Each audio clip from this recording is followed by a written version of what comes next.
Now we have a definition. Let V be a finite dimensional vector space over a field F, and let sigma be a set of linear operators on V. So sigma is a subset of LV. Then a chain of sigma subspaces of V. This is a chain, descending chain. V equal to V1. This properly contains V2, properly contains V3. Then Vs properly contains Vs plus 1, which is 0. So this is a chain of sigma subspaces of V. It is said to be a composition series for V relative to sigma if for every I there exists no subspace V dash in L sigma such that V dash is properly contained in Vi and it properly contains Vi plus 1. So we cannot have any proper subspace between Vi and Vi plus 1 which is sigma invariant. So basically this means that each Vi upon Vi plus 1 is irreducible. So that is Vi upon Vi plus 1 has only two sigma subspaces. One is Vi upon Vi plus 1 and other is 0. Because by the correspondence theorem, subspaces of Vi upon Vi plus 1 are of the type V dash upon Vi plus 1, where V dash is a subspace of Vi containing Vi plus 1. But in this case, we do not have any such V dash, so Vi upon Vi plus 1 does not have any proper non-trivial subspace, and hence each Vi upon Vi plus 1 is irreducible. So what we have understood is that a descending chain of sigma subspaces of V is a composition series for V relative to sigma if all the quotient spaces Vi upon Vi plus 1 are irreducible. Now such a composition series is always possible because dimension of V is finite. To construct a composition series of V relative to sigma, we first take V2. V2 is the maximal sigma subspace of V1 equal to V. So V2 is not equal to V1. It is maximal sigma subspace of V.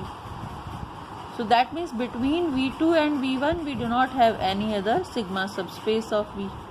Then we take V3 to be the maximal sigma subspace of V2.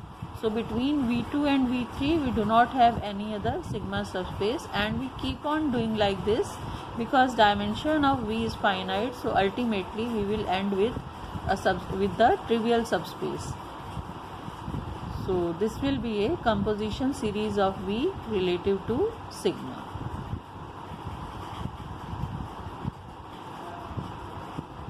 Now we have this lemma that let L be an abelian Lie algebra of linear operators on a finite dimensional vector space V over an algebraically closed field F. If V is L irreducible, then dimension of V is 1. The proof is like this. We take T in L. Because the field is algebraically closed, so every linear operator T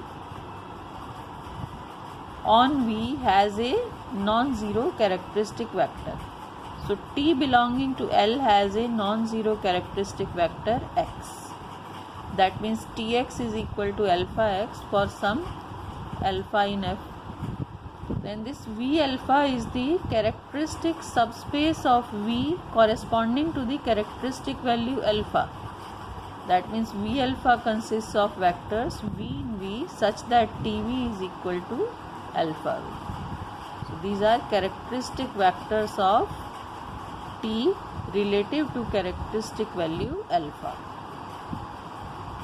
Suppose U is in L, then U is in L and Y is a vector in V alpha. Y is in V alpha means T of Y is alpha into Y. Now T of Uy, this is Uty, and we are given that L is abelian. L is abelian. So ut is equal to TUY. This is u of Ty. Ty is alpha y, so this is u of alpha y, which is alpha times uy. So what we are getting is that T of uy is alpha into uy. That means uy belongs to V alpha. So for every y in V alpha, uy belongs to V alpha, where u is in L.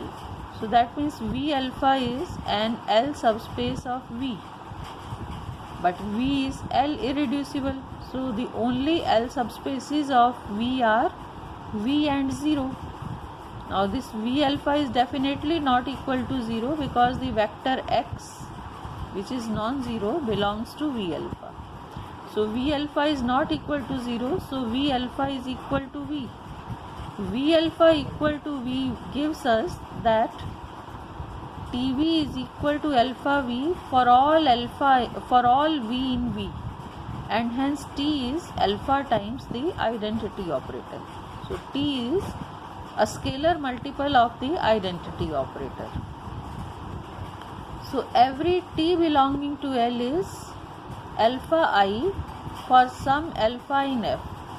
Now all the subspaces of V are invariant under I.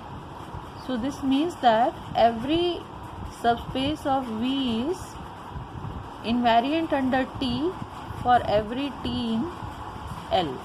So every subspace of V is L subspace of V, but V is irreducible.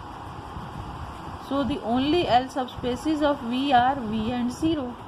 Now if dimension of V is n, where n is greater than 1, then we will have subspaces of dimension n-1, n-2 and so on.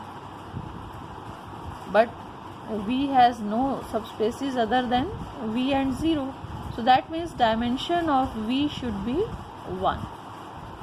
So I hope you have understood the proof.